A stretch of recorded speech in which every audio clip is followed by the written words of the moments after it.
Friends మొత్తం లడ్డూలు ఇలా తయారైనాయి ఇన్నైనాయి. వీటి క్వాంటిటీ చెప్పలేదు నేను ఇంతకుముందు. 1/2 kg నువ్వులకు 1/2 kg ఖర్జూర తీసుకోవాలి. సేమ్ క్వాంటిటీతో తీసుకోవాలి. ఇవి తీసుకొని నువ్వులు వేయించి మిక్సీ చేయాలి. ఖర్జూర కూడా చిన్న చిన్న కట్ చేసి మిక్సీ చేసుకొని రెండు మిక్స్ చేసి ఉండలా కట్టాలి. ఇట్లా లడ్డూలా తయారు చేయాలి. అప్పుడు చూడండి ఎంత బాగైనాయి లడ్డూలు. రోజు ఒకటి లంచ్ టైంలో లంచ్ అయిన తర్వాత తింటే చాలు, మీ హెల్త్ బాగుంటుంది,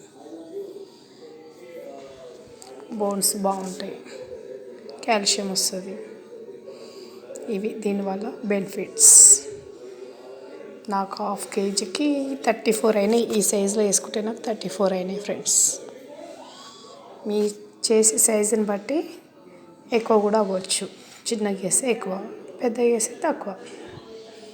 ఓకే బాయ్.